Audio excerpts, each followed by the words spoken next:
White collars, digital trails, and underground empires today on Inside Criminology, we're exposing the high-stakes world of enterprise crime. From boardroom betrayals to cyber sabotage and organized syndicates, Chapter 12 uncovers the hidden face of profit-driven criminality. Welcome to the deep dive. Our mission today is, well, to really unpack the source material you've shared, focusing on this thing called enterprise crime. Right. Think of it as us diving into criminal acts that twist the very rules of legal business and commerce, all for profit. We're going to, pull out the most important insights, look at the examples, and explore the causes and controls for this often hidden world of crime. And right from the start, one of the most striking things the source material highlights is how these seemingly different areas, white collar, cyber, and organized crime, they often overlap. And maybe surprisingly, they involve significant violence. Yeah, that point about violence is absolutely critical, and it really challenges how most people think about this stuff. I mean, the source quotes experts who claim that corporate violence, things like occupational deaths and injuries, actually kills and injures more people every year than all street crimes put together. Wow. That really puts the human cost into a different perspective. It really does. And on top of that, the financial losses from enterprise crime, they often just dwarf the losses from other kinds of crime. It's a huge impact that, often flies under the radar. So let's start by getting a clear definition. What exactly is enterprise crime, according to the source? Well, at its core, the source defines it as illicit entrepreneurship and commerce, basically criminal acts that fundamentally twist the legal rules of commercial enterprise. The driving force is always profit. Okay. And the material breaks this down into the three main categories we're going to explore today: white-collar crime, cybercrime, and organized crime.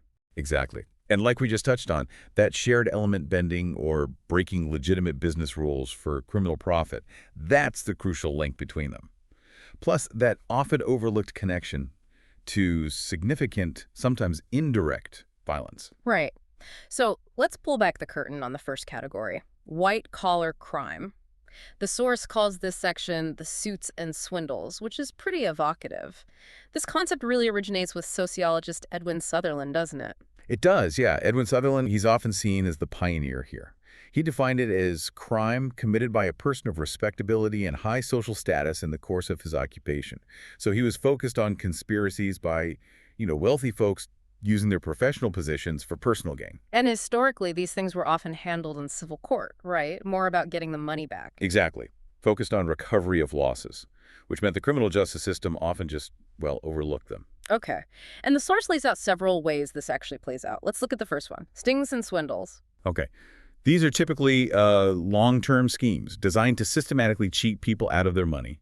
The source gives a few really striking examples. Like BCCI. Yeah, the collapse of BCCI, the Bank of Credit and Commerce International back in the early 90s. Depositors lost billions. In that case, it wasn't just about dodgy accounting. The bank was actively helping clients. We're talking dictators, drug cartel leaders to launder money and finance illegal activities. Wow. That really highlights the overlap we talked about earlier, financial crime enabling organized crime. Absolutely. It shows how deeply intertwined these things can be. Another example that stood out to me was the religious swindles mentioned in the source. Oh, yeah.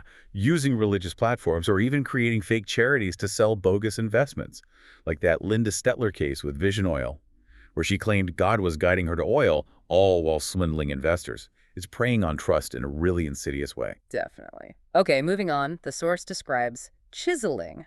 This sounds less like a huge complex scheme and more like everyday cheating within a business context. Precisely. Chiseling involves regularly cheating an organization or customers, or sometimes both. It could be an individual employee or someone in a professional position. Think of bogus auto repairs or short waiting at the deli counter. The source mentioned New York City cab drivers using magnets on meters. Right. To inflate the fares. Or even racetrack tellers helping drug dealers launder money by swapping small bills for large ones. Okay. But there's also a specific type called professional chiseling. Okay, how's that different? Well, that's where someone specifically uses their professional standing, their expertise, to cheat people. The most, frankly, alarming example in the source is the Robert R. Courtney case.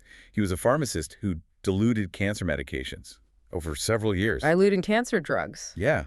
The estimated impact is just horrifying, potentially affecting thousands of patients. I mean, this example powerfully connects professional white-collar crime directly to extreme physical harm even the potential for death. That is truly chilling, that level of deliberate harm. Securities fraud also fits in here, right? Like investment counselors misleading clients or firms pushing risky investments as safe. Absolutely. The source mentions cases involving fraudulent charitable gift annuities, risky viatical investments, things like that. And on the stock market specifically. Yeah, techniques like churning, that's excessive trading, just to rack up commissions. Or front-running, where brokers trade ahead of big customer orders because they know it'll move the price. And bucketing, scheming profits by falsifying info. The source also mentioned issues after the market troubles around 2000. Right, big problems with leading market analysts giving out false information just to pump up stocks they favored. Led to a massive $1.4 billion settlement with major Wall Street firms and analysts getting fined and barred. Okay, the third type mentioned is individual exploitation of institutional position. How does this differ from, say, just regular bribery? It's a subtle but important difference. This is about using your position of power to take advantage of individuals who have a clear right to a service you control. So, you threaten to withhold that legitimate service unless you get paid extra.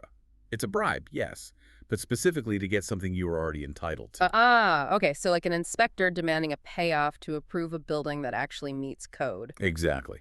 Or the case mentioned of the San Francisco 49ers co-owner involved in an extortion plot with a former governor for a casino license. The victim is the person or company being shaken down for something they should already get. Got it. What about influence peddling then? Okay, with influence peddling, the victim is the organization itself. Here, you're using your position inside the organization to grant favors or sell information that the person paying you is not entitled to receive. So you're compromising the integrity of the institution you work for. Precisely. It's using your access for private gain. The source gives the example of HUD officials back in the 80s, dispensing grants and favors to well-connected people. That led to cases like Robin Hood, a woman who siphoned millions from selling repossessed homes through manipulating the system. And official corruption, like police corruption, fits here too. Yes, absolutely. Which is incredibly damaging because it erodes public trust in the whole justice system. That distinction makes a lot more sense now. Okay, next up, embezzlement and employee fraud. Here, the company is clearly the victim. Right. This is when someone uses their position to steal funds or property directly from their employer. It can range from what the source calls blue-collar fraud, often systematic theft of company property, sometimes called pilferage. Like that wild example of NASA employees supposedly stealing moon rocks. Yeah, maybe a rare example, but pilferage itself is unfortunately widespread. The source estimates it costs U.S. businesses something like $35 billion a year. Wow, what drives that? Just need. Well, the source suggests it's often driven less by pure economic need and more by things like job dissatisfaction, maybe feeling exploited by the company, although economic problems can play a role. Okay, and then there's the flip side, management fraud. Theft at the higher levels. This is where executives get involved, manipulating accounts, converting company assets for their own personal benefit, fraudulently boosting their compensation or stock holdings. The source highlights some huge cases here, right? The ones that really shook the business world. Oh yeah, Tyco, Enron, and WorldCom are the big ones mentioned. Tyco, where executives were accused of basically looting the company, misappropriating over $170 million, funding incredibly lavish lifestyles with company money, like that infamous $2 million party in Sardinia. Exactly. And Enron, using those incredibly complex shell companies to hide billions in debt and inflate earnings, executives made millions selling stock while the company was collapsing. And their auditor, Arthur Andersen, one of the biggest accounting firms at the time, got caught shredding documents. Unbelievable. And WorldCom. The largest bankruptcy in U.S. history at that point.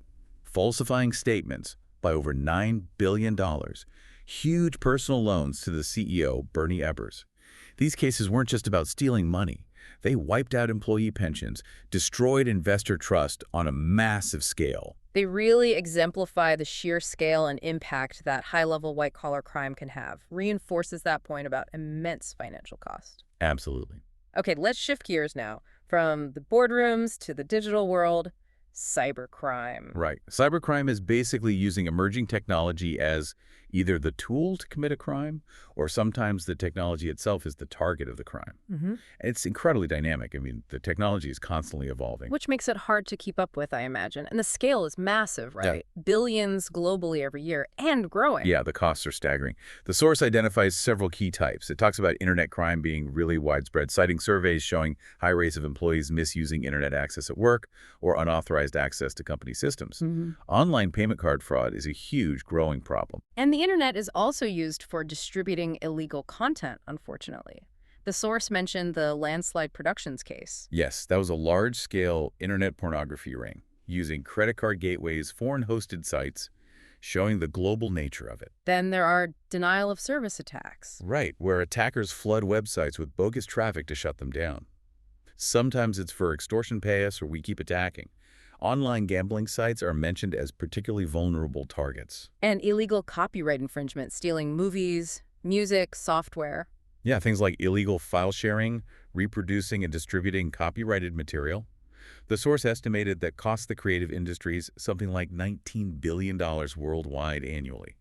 There are criminal penalties for it, including jail time and fines. Online securities fraud is another big one online, isn't it? Definitely. Things like fraudulent investment offerings may be inflating assets or overstating returns, or illegal touting, where people hype up a stock online without disclosing that they were paid to promote it, which is a violation of securities law.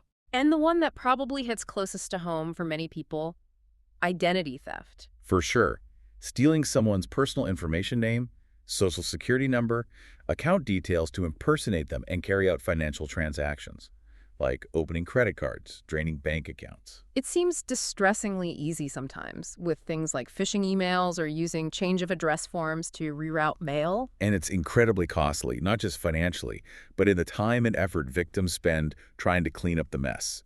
The source notes legislation like the Identity Theft and Assumption Deterrence Act made it a federal crime back in '98, and later acts increased penalties, especially if it's linked to other serious crimes or terrorism. What other kinds of internet fraud does the source mention?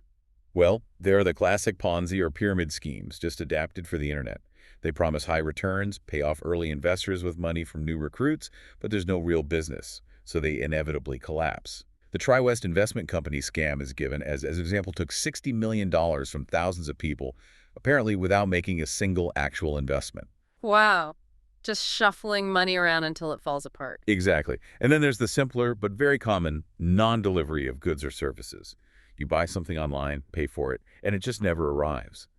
The source mentions eBay as a place where this happened frequently, citing an example of someone selling goods, collecting money, and just vanishing. Right. Okay, so beyond crimes using the internet, the source also covers broader computer crime. Yeah, this includes newer ways employees might steal or embezzle, but using computers to do it. The source breaks it down into categories like theft of computer services, or using company data for personal gain, unauthorized use of systems for financial processing, even theft of property just by copying software. And sometimes the computer itself is the target, right? Not just the tool. Exactly. And interestingly, the motivations here aren't always just about money. Sometimes it's revenge against an employer or maybe just showing off technical skills. Sometimes activists trying to highlight security flaws or even just voyeurism or a belief in totally open access to information. The techniques sound pretty technical. Trojan horses, salami slicing. What are those? Well, a Trojan horse is malware disguised as legitimate software. Salami slicing is stealing tiny amounts repeatedly, hoping it won't be noticed, like fractions of pennies from transactions. There are others, like logic bombs codes set to trigger malicious actions under certain conditions, impersonation, data leakage, lots of ways to misuse systems. And of course, viruses and worms. Right. Designed to disrupt or destroy programs or data. Worms are particularly nasty because they can replicate themselves across networks. The Melissa virus is mentioned as a well-known example, caused something like $80 million in damage back in the day. It seems hard to get a true picture of how much computer crime happens, though. Very hard. It's massively underreported.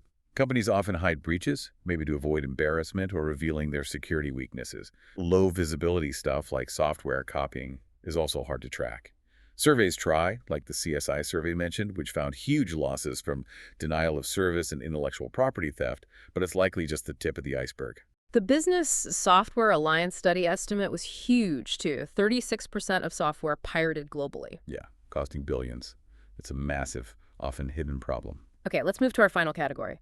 The underground empires, organized crime. So organized crime involves the illegal activities of groups or organizations whose main purpose is profit through illegitimate business ventures. The classic image for many people is probably the mafia, maybe based on that historical idea the source calls the alien conspiracy theory. Right, that historical view saw organized crime in the U.S. as primarily an imported phenomenon, specifically Italian, a unified national syndicate with ethnocentric groups and a ruling commission. But the contemporary view is different. Yeah, the contemporary view, which the source says is favored by most experts and the Justice Department today, sees it more as a looser confederation of various ethnic and regional crime groups. They're bound more by shared economic and political objectives than by strict ethnicity or a single hierarchy. So, less like The Godfather and more diverse. Like the source mentions, Chicano families, various white ethnic organizations, African American, Latino, Asian groups, all involved, sometimes working alongside or overlapping with traditional Italian-American groups. Exactly. And their income streams are what you might expect: narcotics distribution, loan sharking, gambling, prostitution, theft rings. But they also infiltrate legitimate businesses, labor unions, especially pension funds, and engage in things like hijacking and fencing stolen goods. And they're branching out, too, into cyber and white-collar crime. Yes, that's another key area of overlap. Using the internet for things like illegal pornography sales, for example, it's adapting. The source specifically highlights the rise of Eastern European crime groups, particularly after the fall of the Soviet Union. It does. They've built these massive transnational cartels dealing in arms, narcotics, sophisticated fraud, and, horrifyingly, human trafficking. That statistic on sex trafficking is just staggering. An estimated 700,000 women transported globally each year, often from the poorest regions. And enforcement is difficult. Extremely difficult, especially when local authorities might be complicit, as the source mentions with an example involving Bosnian police. The description of Russian organized crime was particularly detailed, too. It's not just based on ethnicity or family. No, the source notes it's often driven more by economic necessity, rooted in a professional criminal class that developed within the Soviet prison system, the Voroy-Vizakon. Features include getting involved in the privatization process after the Soviet collapse, exerting influence on state policy, having a truly global reach. Europe, Africa, Asia, the Americas engaging in massive money laundering, sometimes linked to terrorist financing, and even carrying out killings for hire internationally. So the landscape is changing, traditional syndicates declining. Yeah, the source suggests that law enforcement pressure has weakened some traditional syndicates, but that vacuum is often filled by other groups, like mentioning Hell's Angels moving into narcotics or Chinese gangs dominating the heroin market in some areas. So the expert consensus is that it's much more complex than a single national syndicate. Definitely. It's a complex ecosystem of different groups interacting in varied ways with legitimate society and each other. Okay, so we've looked at the what and the who of enterprise crime. Let's dive into the why. What motivates people to commit these varied kinds of crimes? Well, the source explores several factors. One really significant one is rationalization. Offenders often find ways to justify their actions to themselves. They see what they're doing as somehow different, maybe less harmful, or more acceptable than, say, street crime. Right, like thinking they're just being a shrewd businessman, or maybe telling themselves it doesn't really hurt anyone, especially if the victim is a big, faceless corporation. Exactly. Or they might think that regulators just don't understand how business really works in the real world. The source even quotes a price fixer denying illegality, saying something like, "We did not fix prices. All we did was recover costs." So they frame it differently in their own minds. Yeah, that rationalization helps them manage the gap between their actions and their self-image, often as respectable members of the community. Another debate the source brings up is greed or need. Is it always about just wanting more and more? Well, sometimes it clearly is. The source mentions pharmacist Robert Courtney, the one who diluted cancer drugs, admitting his motivation was greed. But need definitely seems to play a role for others. Like executives trying to keep their jobs Right. or their status. Right. Or maybe feeling pressure to support their family's lifestyle. And for blue-collar workers involved in pilferage, it might be linked to job dissatisfaction or feeling the economic squeeze trying to keep up with inflation. Kathleen Daly's analysis is mentioned too, finding that many lower-level white-collar crimes, often by women, were for relatively small amounts, driven more by economic survival than power or greed. Exactly. It challenges that stereotype that all white-collar criminals are like Gordon Gekko, purely motivated by accumulating vast wealth. Even for the wealthy ones, like Ivan Boesky mentioned in the source, there might be underlying insecurities, or, as Boesky put it, devils driving the behavior. That ties into Donald Cressy's work on embezzlers, doesn't it? The idea of a non-shareable financial problem. Yes. Cressy found that embezzlers often face some kind of financial crisis they felt they couldn't tell anyone about without ruining their reputation or status. This problem, combined with the opportunity and, crucially, those rationalizations like everyone steals when they're in a tight spot or I'm just borrowing it, helps them resolve the internal conflict and commit the crime. So rationalization is really key to letting them bridge that gap between who they think they are and what they're doing. The source also talks about the corporate culture view. Right. This perspective argues that the organizational environment itself can actually promote criminality. Kind of like how some neighborhood conditions might foster street gangs.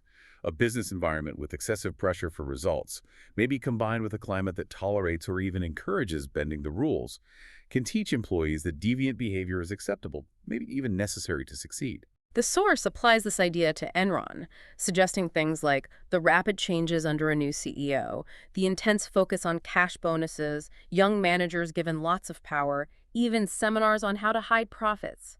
All contributed to a culture where fraud could take root. Exactly. It suggests the environment itself enabled the crime. But the source also presents a counterargument, the self-control view, associated with Hershey and Gottfredson. Right. They argue that the motives behind enterprise crime aren't unique at all, right? It's the same desire for quick benefits with minimal effort that drives all types of crime. Pretty much. Their argument is that the reason white-collar crime isn't more common is precisely because businesses tend to hire people who have high self-control, people who are better at delaying gratification and considering long-term consequences. So from their perspective, low self-control is the root cause, regardless of the corporate culture. The opportunities are there, but only those with low self-control will actually take them. Yeah, it presents a really interesting debate. Is it primarily the environment pushing people, or is it the individual's inherent propensity? It's probably a complex mix of both, I guess. So, given how complex and often hidden these crimes are, how do we actually fight back? Let's look at controlling enterprise crime. Well, law enforcement faces some pretty big hurdles. The complexity of the schemes, the speed of technological change, especially with cybercrime, and just the sheer resources needed to investigate and prosecute effectively. On the federal level, the source mentions agencies like the SEC, the Securities and Exchange Commission, or the FDA, the Food and Drug Administration, playing a key role in detection. They do. But often their role is primarily detecting violations and then referring the evidence to the Justice Department or the FBI for potential criminal prosecution. Enforcement has often been reactive, responding to complaints, rather than proactive investigation, although that's changing somewhat. Specialized divisions within DOJ and FBI handle these complex cases. And local agencies, are they involved? They're definitely aware of these crimes, especially things like local environmental violations, but the source notes they often lack the funding and expertise to pursue them effectively on their own. They tend to get more involved when there's substantial local harm, or maybe if federal agencies don't seem to be acting. Participation in joint task forces is happening, but it's not universal. Okay. The source discusses two main control strategies: compliance and deterrence. Let's start with compliance. What's the idea there? Compliance is basically about setting up regulatory systems, those administrative agencies like the SEC and FDA to oversee business activity. The goal is to make it easier and, importantly, cheaper for businesses to follow the rules than to break them and face consequences like heavy fines or being barred from government contracts. And the source highlights measures put in place after those big scandals, like the Sarbanes-Oxley Act or SOX. Yes, exactly.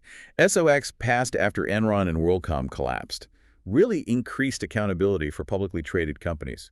It did things like limiting the non-audit services accounting firms could provide to their audit clients, placing more direct responsibility on corporate boards, and creating significant penalties for falsifying or destroying records to obstruct investigations. And fines have gone up, too. The source mentioned a huge increase in antitrust fines. Yeah, a dramatic increase. Fines levied by the DOJ's antitrust division went from averaging maybe $29 million a year to totaling over $2 billion between 1997 and 2003. Major international companies faced massive settlements for things like price fixing.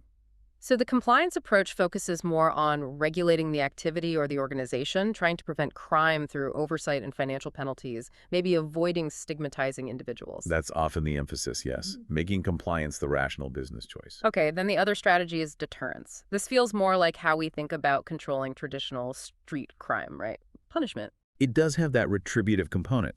The argument here is that for large, powerful corporations, fines might just be seen as a cost of doing business. They can absorb them, or maybe just move activities offshore.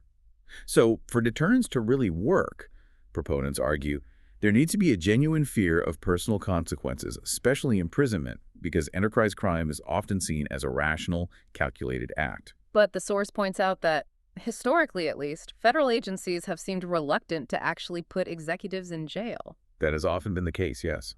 And courts sometimes limited the use of criminal sanctions for corporate crimes under laws like the Sherman Act. Historically, the government often sought criminal indictments only for what they saw as the most outrageous conduct, like blatant price fixing. And there's often been leniency offered for companies that cooperate with investigations. Which leads to the question, is the fear of punishment really a strong deterrent if the actual likelihood of facing severe personal consequences, like significant jail time, has been relatively low? That's the core of the debate.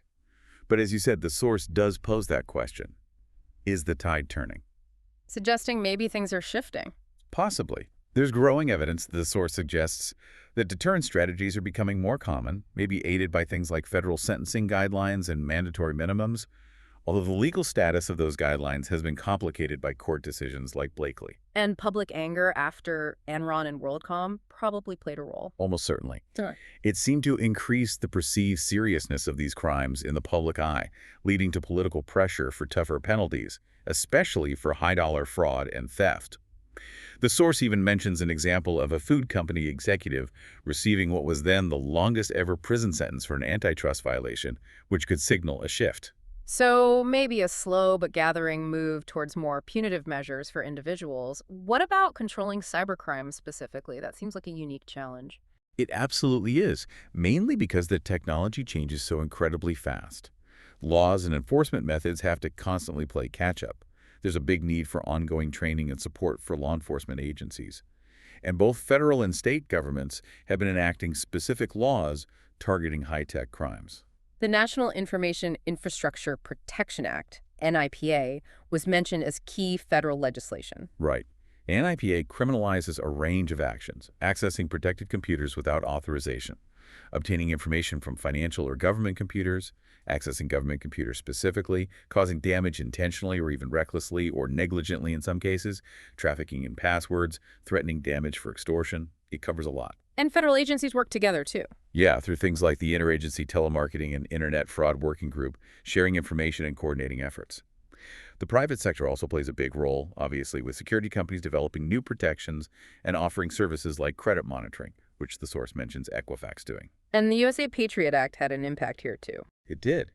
It amended NIPA in ways that made it easier to prosecute computer crimes linked to terrorism or other organized threats.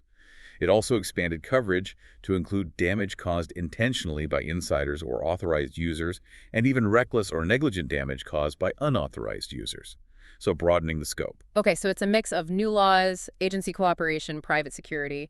Finally, what about controlling organized crime? Still incredibly difficult. Ah, Because of their ruthlessness, their secrecy, their use of monopolies in illegal markets, for a long time there wasn't a huge amount of federal or state effort specifically targeting the organization itself. early laws like the Travel Act were used. Yes, the Interstate and Foreign Travel Act prohibited crossing state lines or using interstate facilities for various illegal activities. But the real game changer mentioned in the source is the Organized Crime Control Act of 1970. Specifically Title IX's, much better known as RICO. RICO, the Racketeer Influenced and Corrupt Organization Act. Why was that so effective? Because RICO is powerful. It targets the entire criminal enterprise, not just individual criminal acts. It allows prosecutors to go after individuals for a pattern of racketeering activity conducted through an enterprise, whether that enterprise is legitimate or illegitimate. It gives them leverage to dismantle the whole organization.